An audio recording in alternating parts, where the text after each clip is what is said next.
할렐루야. 금년도에도 벌써 상반기가 흘러가고 있습니다. 오늘 6월 첫째 주일, 이제 정말 전반기를 마쳐야 할 그런 시간인 것 같습니다. 6월에 있을 여러 가지 일들이 주님의 뜻대로 열매 맺기를 바랍니다. 모든 것을 기도로 하나님과 대화하면서 풀어나가시기를 바랍니다. 오늘은 요한복음 15장 포도나무의 비유에 관한 말씀입니다. 성서는 이 히브리적 사고를 갖고 있습니다.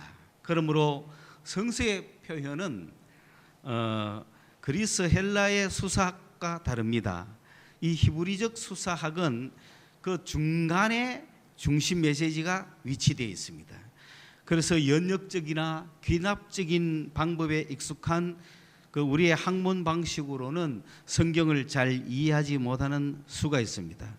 오늘 같은 경우도 마찬가지입니다. 요한복음이 14장, 15장, 16장이 있다면 그 15장의 중심 메시지를 갖다 넣고 14장, 16장이 있다, 이런 뜻입니다.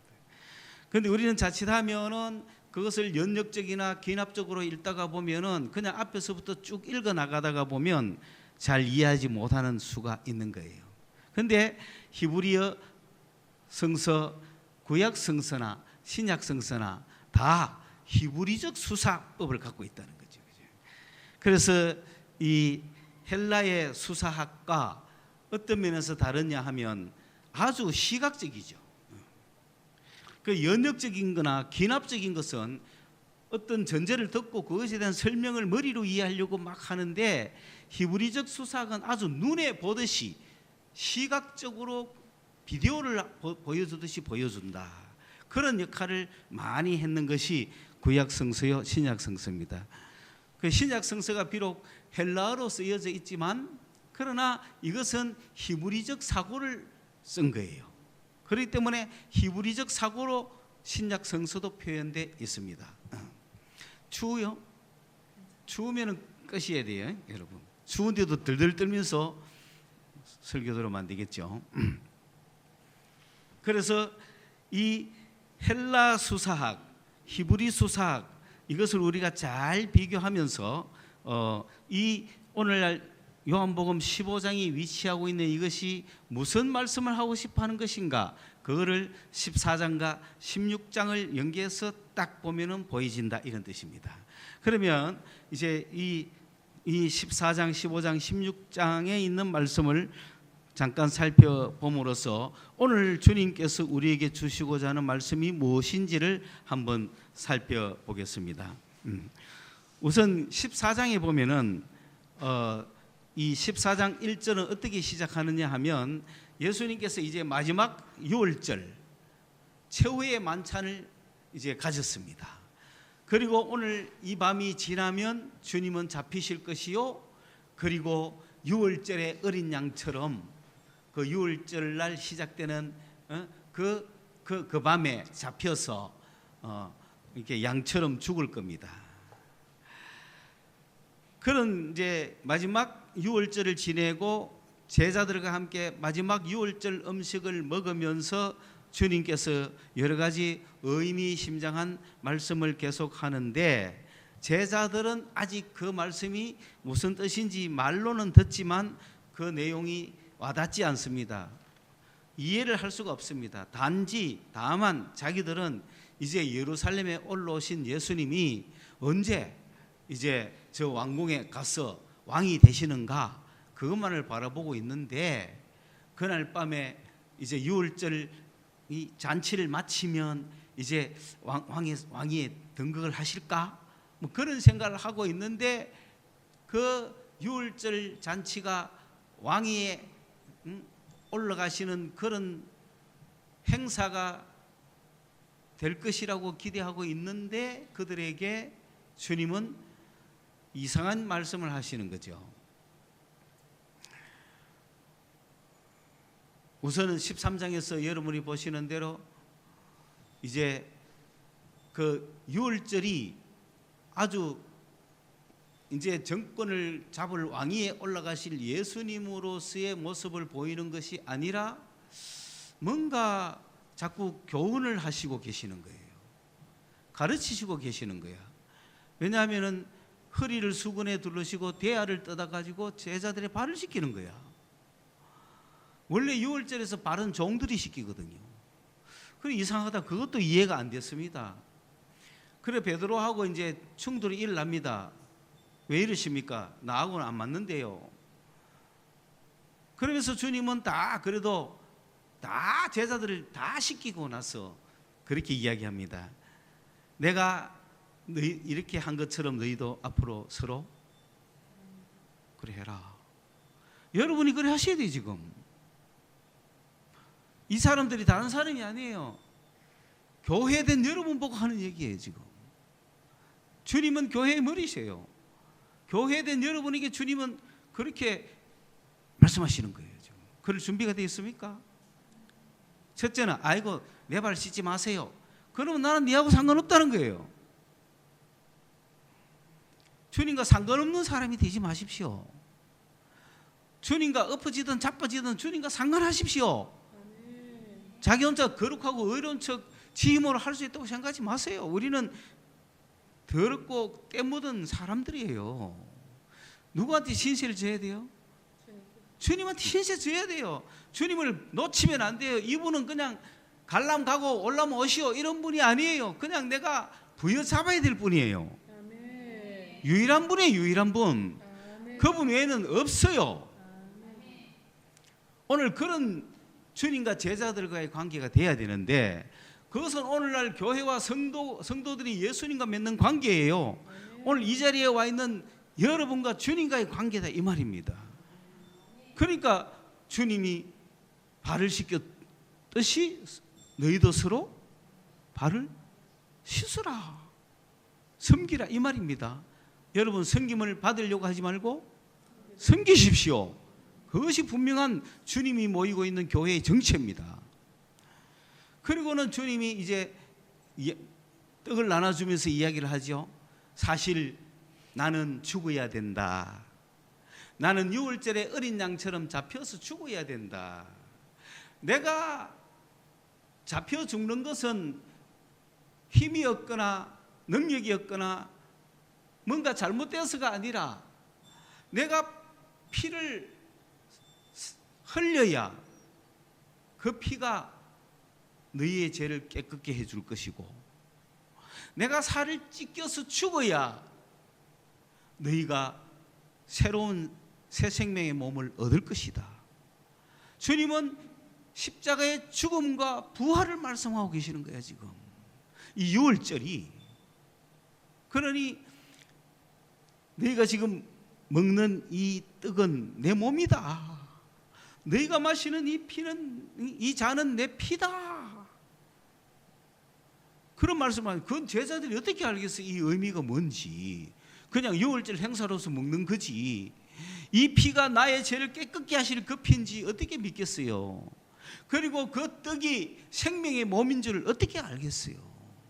주님은 피 흘려서 죽으시고 우리의 죄를 사하시고 그리고 부활하셔서 새로운 몸을 갖고 계시면서 예수를 먹는 자마다 예수를 믿는 자마다 그 영생의 몸을 새 몸을 우리에게 주실 것을 그 떡을 먹으면 새 몸을 얻는 영생을 얻는 새 생명을 얻는 그런 의미를 주님께서 지금 보여주셨잖아요. 그게 복음입니다. 그게.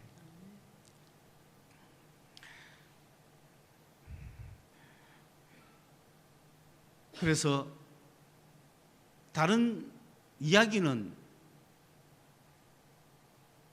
별로 마음에 안 들어오는데 뭐 그런갑다. 유월절 해석이 그래 되는 모양이다. 그런데 주님이 너무 마음이 너무 막 힘들고 어려워서 도저히 말하지 않고는 견딜 수가 없어서 너희 중에 하나가 나를 판다 이랬습니다.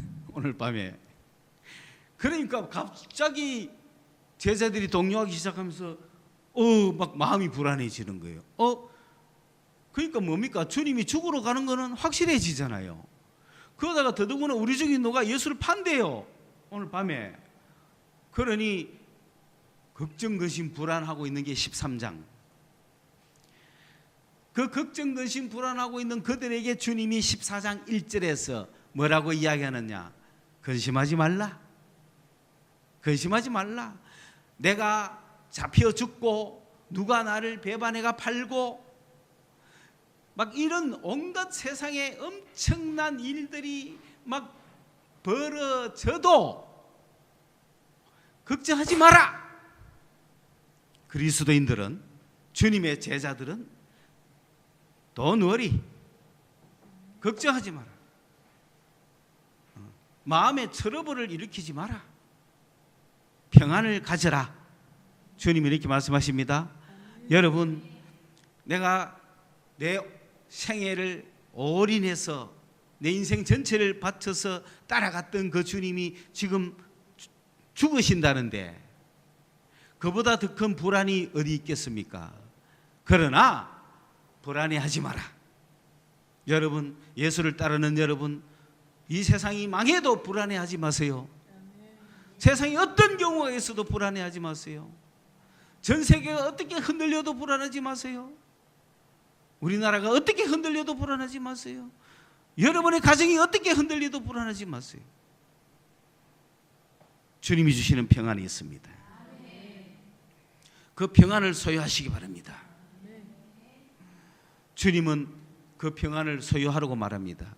어떻게 그 평안을 소유할 수 있느냐? 나를 믿으라는 겁니다.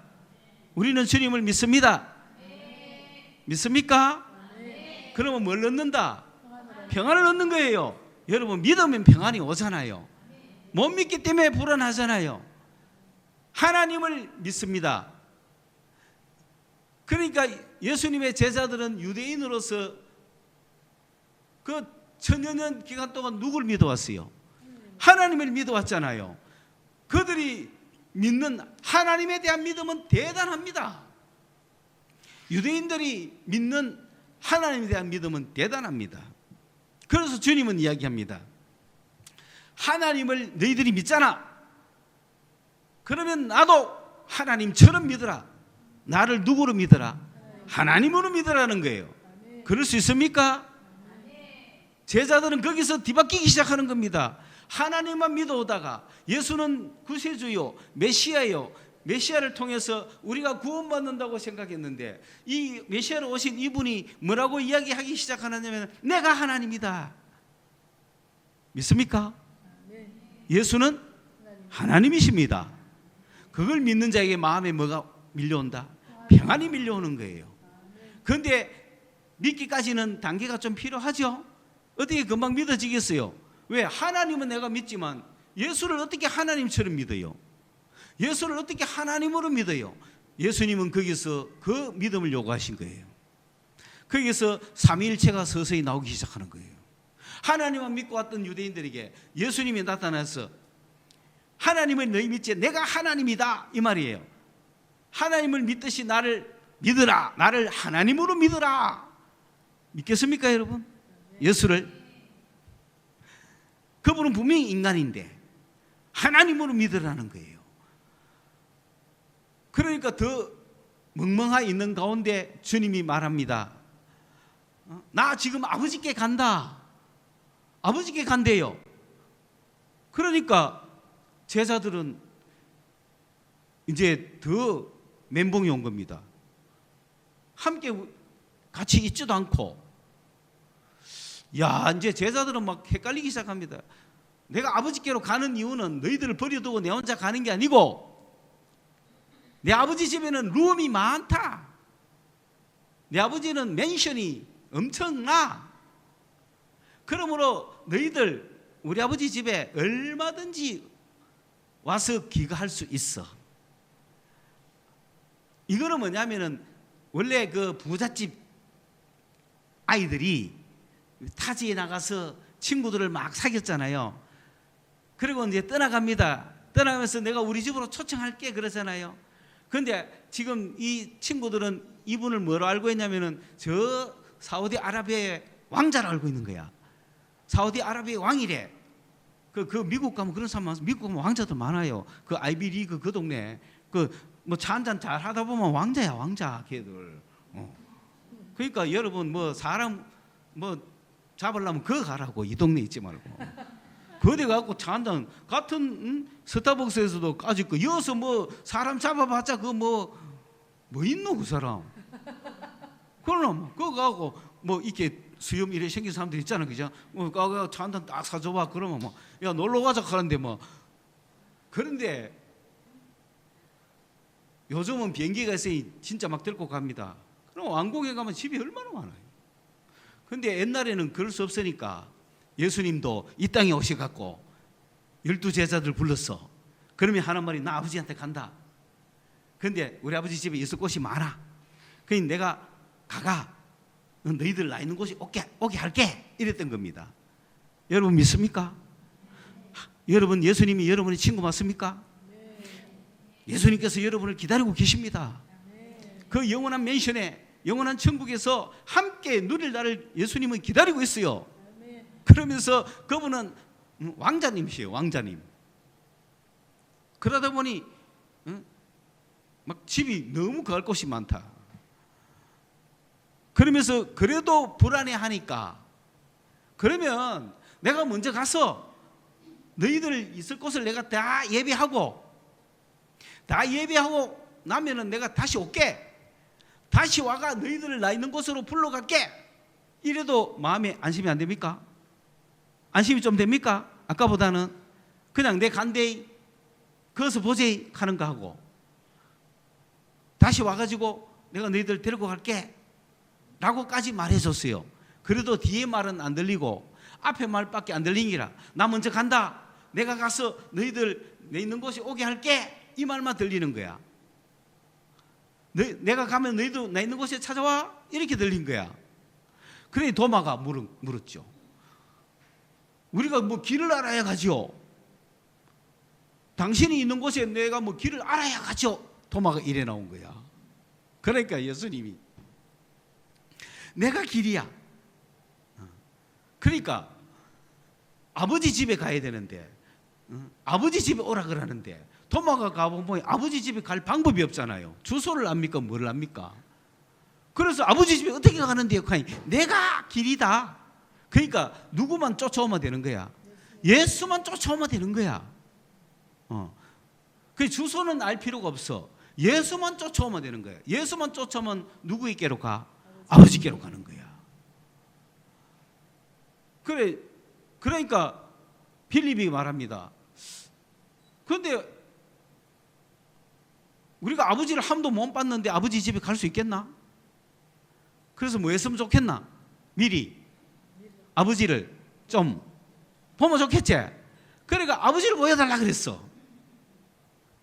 이게 지금 막 믿음의 단계인데 여러분 아버지 보여주면 믿겠다 하는 사람 많죠? 지금도 뭐 보여주면 믿겠다 하는 사람 많죠? 그 아버지를 보여달라고 빌립이 이야기했습니다.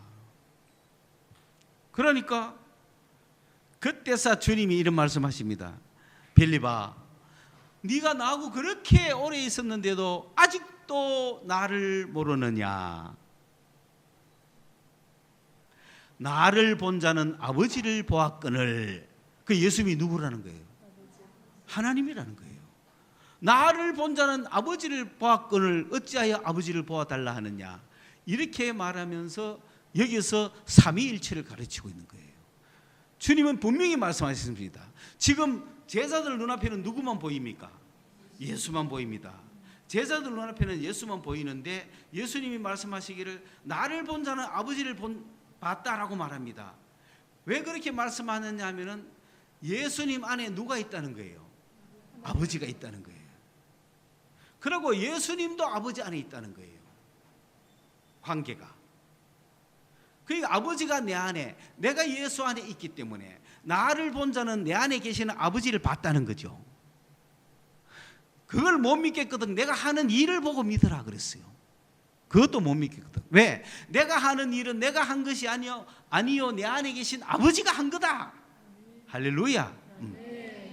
예수님이 그렇게 분명히 말씀하시는 거예요. 내가 한 거 아니다. 내 안에 계시는 아버지가 한 거다. 그리고 내가 하는 모든 말도 내 말이 아니고 아버지가 주신 말이다.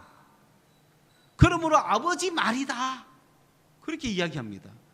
그러면 우리는 어때요? 예수님을 볼 때 누구라고 봐야 돼요? 하나님이고 그 안에 아버지가 계시고 예수가 아버지 안에 있고 아버지가 예수 안에 있고 이 관계가 딱 돌았다 이 말입니다. 그러면서 내가 아버지를 사랑했고 아버지가 나를 사랑해서 그가 내 안에 내가 그 안에 있게 됐다. 그리고 나를 혼자 내버려 두지 않는다 아버지가. 그렇게 말씀하시면서 두 번째 뭐냐 하면 이와 같이 내가 너희 안에 너희가 내 안에 있어야 된다. 이게 15장의 비유죠.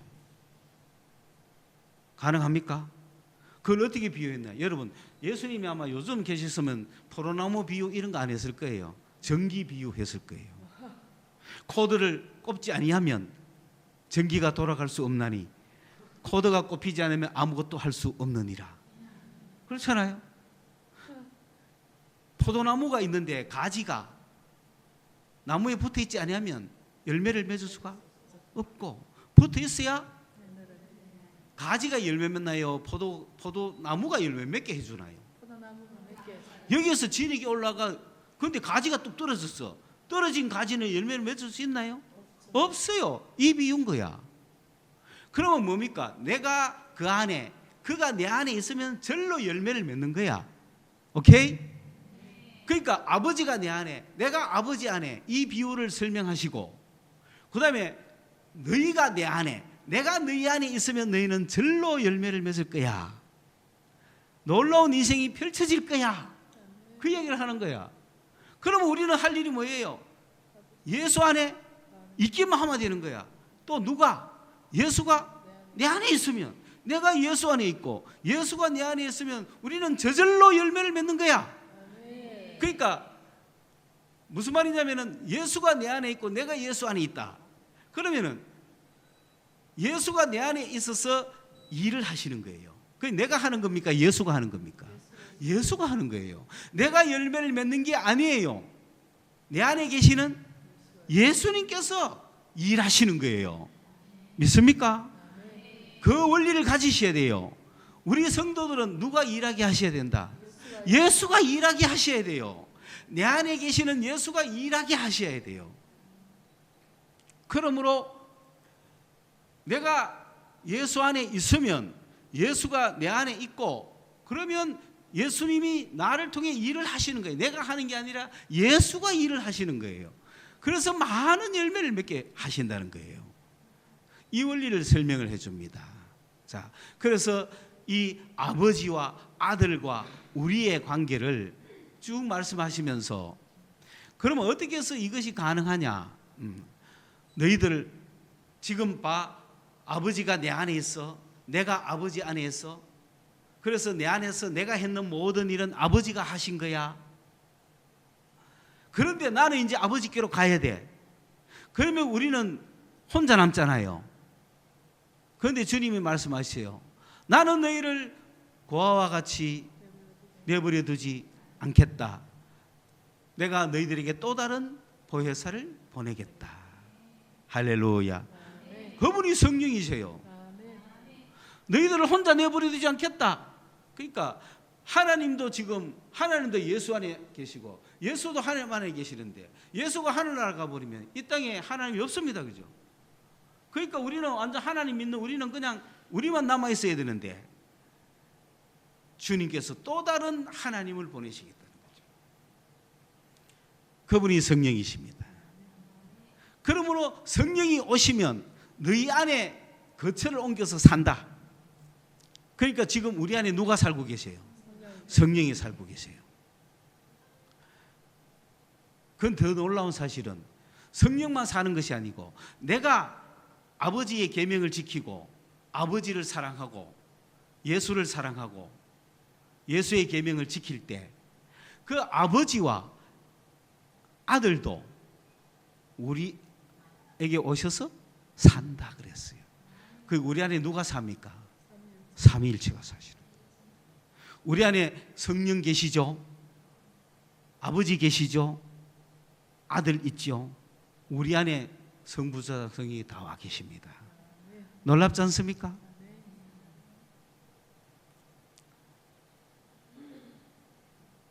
그런 상태를 말씀해 주신 거야. 바꿔서 이야기하면은 너희들은 성전이요. 누가 계시는? 하나님이 계시는. 우리는 하나님이 계시는 성전이요. 다른 말로 하면 우리는 교회다. 주님은 교회를 통해서 일하십니다. 주님은 교회 안에 계십니다. 주님은 교회의 머리가 되십니다. 여러분은 교회입니다. 여러분 속에 주님이 계십니다. 여러분 속에 삼일체 하나님이 계십니다. 여러분 속에서 여러분 통하여 주님이 일하십니다. 여러분은 교회입니다. 교회. 교회의 능력이 거기 있습니다. 여러분 교회로서 살아가셔야 되는 겁니다. 지금 성전입니다. 다른 말로 하면 교회요. 다른 말로 하면 성전이요. 여러분을 성전 삼고 주 하나님과 예수 그리스도와 성령께서 여러분 속에 계시는 거예요. 지금. 그러니 우리는 교회로서 한 사람 한 사람이 교회입니다. 이게 교회가 아니에요. 여러분 한 명 한 명이 교회예요. 이 교회들을 통하여서 주님이 역사하시는 거예요. 그러면서 이 교회된 여러분을 15장에서 비유합니다. 뭐라고 비유하느냐? 나는 참 포도나무다. 그 말은 무슨 말입니까? 가짜 포도나무도 있다는 거예요. 그러면 이스라엘 백성들을 포도나무로 비유했는데 이 포도나무가 여러분 열매를 맺었는데 좋은 열매를 맺었으면 참 포도나무고 나쁜 열매를 맺었으면 거짓 포도나무죠. 그런데 예수님은 뭐라고요? 참 포도나무예요. 이스라엘의 다른 어떤 것도 참 포도나무라고 말할 수가 없어요. 그러므로 이제부터 예수께 속한 자들만이 참 유대인이요, 예수께 속한만이 참 이스라엘이요, 예수께 속한만이 참 하나님의 백성들이다 이 말입니다. 아브라함의 후손이라고 다 백성이 아니라는 거예요. 모세의 가르침을 가지고 있다고 해서 다 포도나무가 아니라는 거예요. 오직 예수 그리스도께 붙은 자들만이 참 포도나무다. 오늘 이 시대에도 마찬가지입니다. 수많은 사람이 자기가 메시아라고 하지만은 다 가짜들입니다. 그들이 맺는 열매를 보십시오. 다 가짜들입니다. 오직 예수만이 참 포도나무입니다. 그리고 아버지는 농부입니다. 농부는 뭐 합니까? 농부는 포도나무 가지가 이렇게 있을 때 막 말라 비틀어진 가지가 있으면 어때요? 쳐버립니다.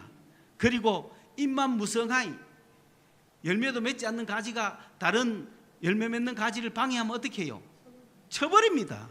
그래서 오늘 우리 중에 예수를 참 포도나무에 붙어 있는 우리가 열매를 맺기 위해서 이렇게 좋은 열매를 맺으려고 하는데 열매 맺지 못하게 하는 그런 모든 것들은 우리는 그들을 위해서 기도하지만 주님이 다 제거해 버린다고요. 가지 다 쳐버린다고요. 그래서 쓸데없는 것들은 다 그냥 가지를 쳐버린다고요. 그리고 열매를 맺는 가지가 있어. 그럼 어떻게 할까요? 열매를 맺는 가지가 열매 맺는다고 힘들죠. 그러면 처질까 안 처질까? 쭉 처져가 땅에 막 대해 있으면 썩잖아요. 그러면 농부는 어떻게 해요? 열매를 더 잘 맺도록 하기 위해서 푹 돋아주고 그리고 가지를 이렇게 올려주가 뭘 받쳐주고. 할렐루야. 그 여러분 열매를 맺다가 힘이 들죠. 그러나 주님께서 도와주실 거예요. 힘도 주시고 능력도 주시고 스포트 해주십니다. 더 열매를 잘 맺도록. 여러분은 봉사하다가 지쳤습니까? 희생하다가 지쳤습니까? 주님께서 도와주실 거야. 주님께서 도와주시는 거예요. 그래서 정말 이렇게 하시는 분은 누구다? 아버지다. 우리 하나님 아버지가 우리를 그렇게 돌보고 계십니다. 열매 맺도록 하기 위해서. 그 염려하지 말고 뛰시라고. 그 다음에 두 번째 비유가 뭐냐면은 나는 포도나무고 너희는 가지다. 그렇게 이야기한 거예요. 그러니까 우리는 예수를 떠나서 할 수 있습니까? 없어요. 예수를 떠나서는 아무것도 할 수 없어요. 그걸 아셔야 되는 거예요. 내가 열매 맺으려면 가지에 붙어 있기만 하면 열매 맺습니다. 절로 열매를 맺습니다. 그러니까 여러분은 막 열매 맺으려고 뛰어다닐 필요가 없습니다. 뭐만 하면 된다? 붙어 있으면 된다. 어디에? 예수님께 붙어 있으면 되는 거예요. 그럼 예수님께 붙어 있는 방법이 뭐냐? 그의 계명을 지키는 거예요. 예수님께서 말합니다. 내가 아버지의 계명을 지켜 아버지 안에 있었던 것처럼 너희도 내 계명을 지키면 내 안에 있으리라. 우리가 예수님 안에 있으려면 어떻게 해야 돼요? 우리가 예수님 안에 있으려면 그의 계명을 지켜야 됩니다. 그의 계명은 무엇입니까? 서로 사랑하라는 거예요. 그러면 이 서로 사랑하는 상대는 누구입니까?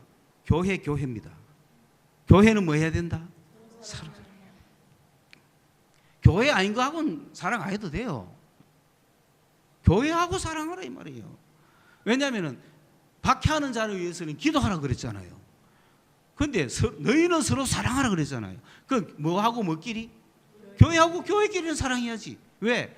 여도 교회죠. 왜 교회입니까? 그 안에 예수가 있으니까. 여도 교회죠. 그 안에 예수가 있으니까. 교회와 교회끼리는 뭐 해야 된다? 서로 사랑해라. 그러면은 주님 안에 머물러 있다 우리가. 그러면 저절로 열매를 맺는다. 저절로 열매를 맺는다. 이해하셨습니까? 충분히 이해하셨습니까? 여러분 이 시간부터 뭘 하기로 결심합니까? 사랑하기로 결심합니다. 누구를? 교회를 사랑하기로 결심합니다. 서로 사랑해야 돼요. 일방적으로 받는 게 아니에요. 서로 해야 되는 거 서로. 사랑 받으려고만 폼 잡지 마세요. 서로 사랑해야 되는 거예요. 그러면은 우리가 누구 안에 있다? 예수 안에 있는 거예요.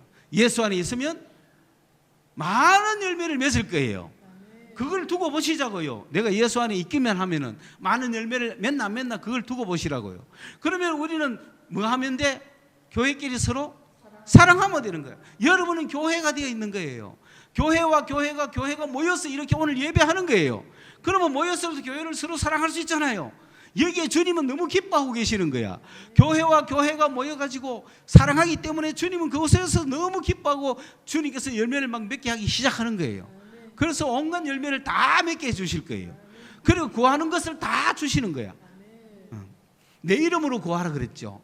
여러분 가끔 예수님께 기도하는데 어떻게 또 예수님의 이름으로 기도합니까? 이카죠. 예수님은 하나님이시기 때문에 그런 겁니다. 이제 갈등 없죠? 주님이 그래 놨어요. 내 이름으로 나에게 기도하라 그래 놨어요. 그러니까 내 이름으로 아버지께 기도하든지 내 이름으로 나에게 기도하든지 그래 놨다고요. 그래서 옛날에 어느 누가 예수님 감사합니다 이렇게 하는데 그런 거 어린애들한테 표현은 쓰는 거 아니냐 싶지만은 아니에요. 예수님께 기도해도 돼요. 예수님께 예수님의 이름으로 기도해도 돼요. 왜? 예수님이 내 이름으로 내게 구해라 그랬잖아요.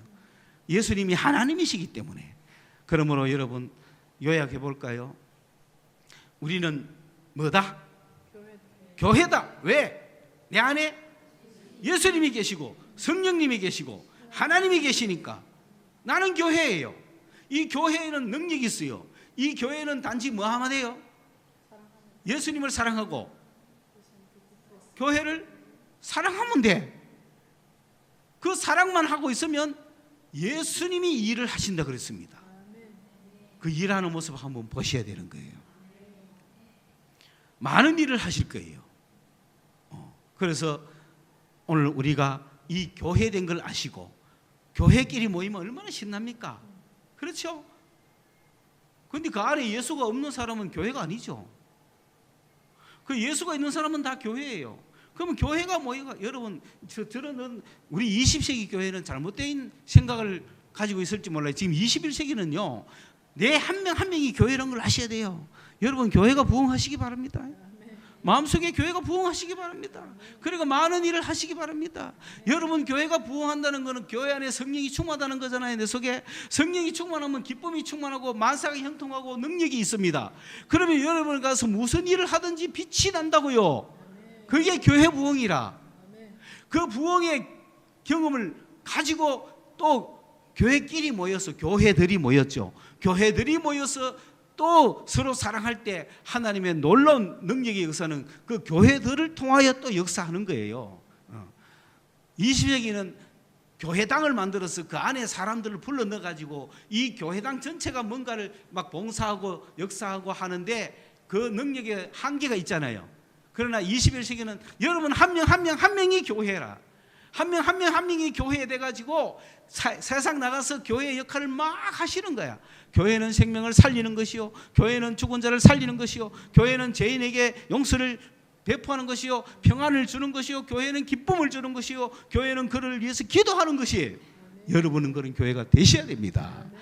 그래서 교회의 부흥을 맛보십시오. 기쁨이 넘칠 것입니다.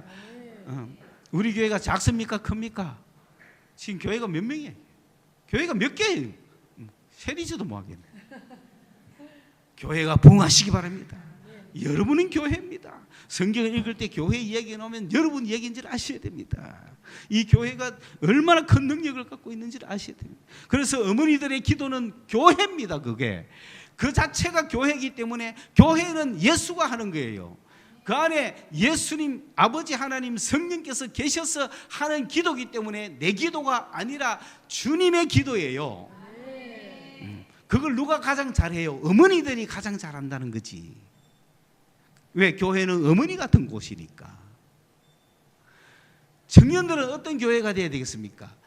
주님의 뜻을 행하는 의지가 충만함, 세상과 맞서 싸워서 진리와 맞서 싸워서 그 진리를 지켜내는 그런 교회가 청년들 교회예요.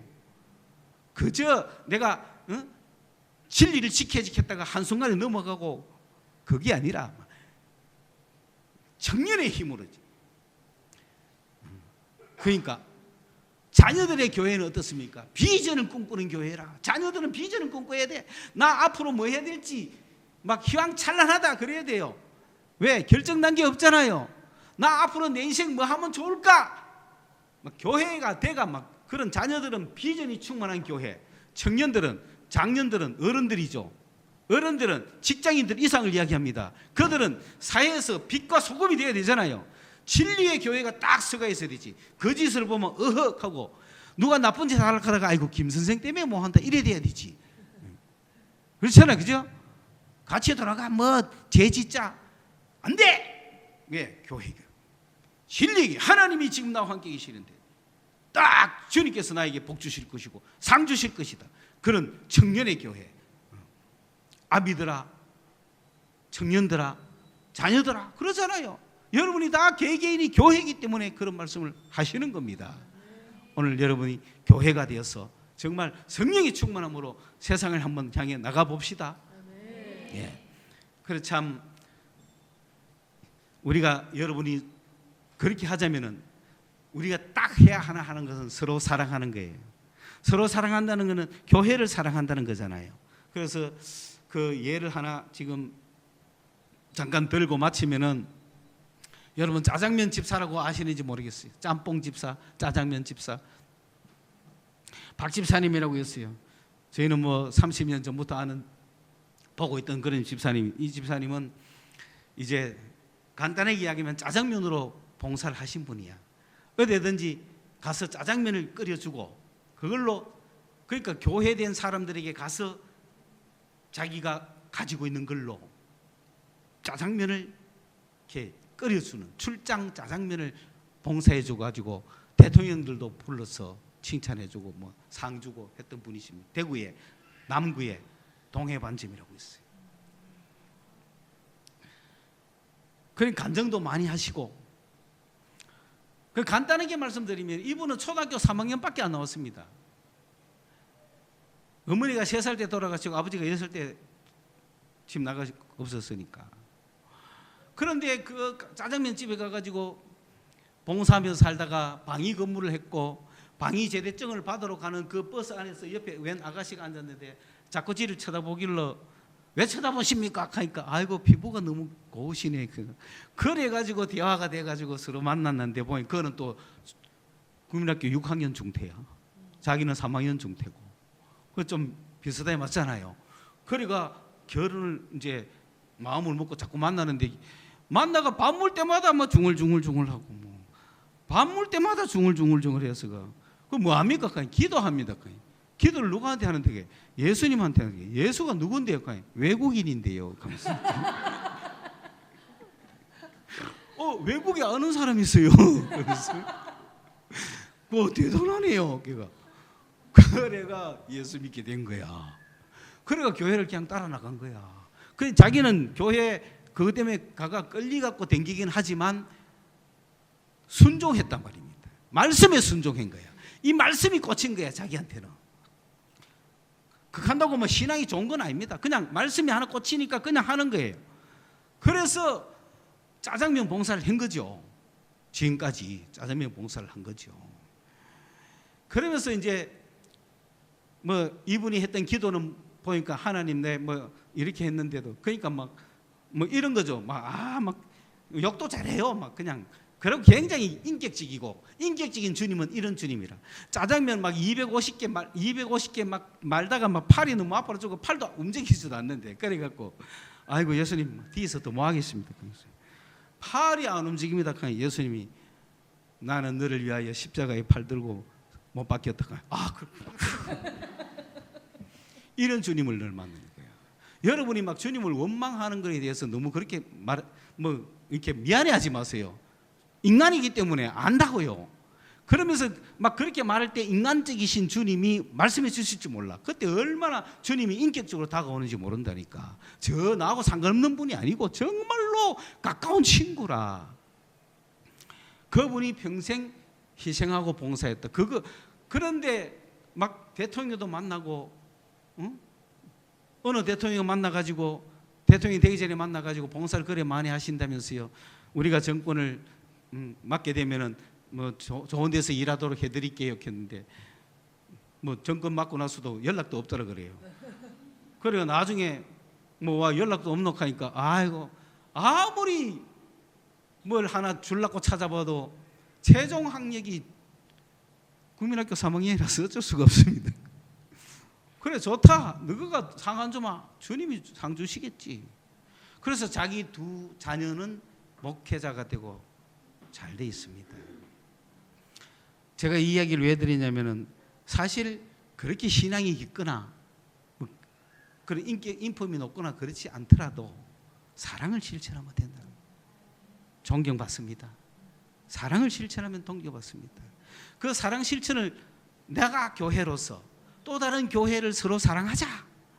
그런 마음만 먹어보세요. 그러면 하나님께서 야야 어디 가서 짜장면 줘라. 누가 일하십니까? 주님이 일하시는 거예요. 우리는 뭐만 하기만 하면 사랑하기만 하면 사랑해서 주님을 사랑할 마음만 돼 있으면 주님이 시키는 걸 순종할 수 있잖아요. 주님을 사랑하지 않는 자에게 짜장면 250개 만들어 줘라 하면 하겠어요? 그거 가지고 몇 날 며칠 금식하면 기도 안 하겠어요? 해야 되나 말아야 되나 계산하면서.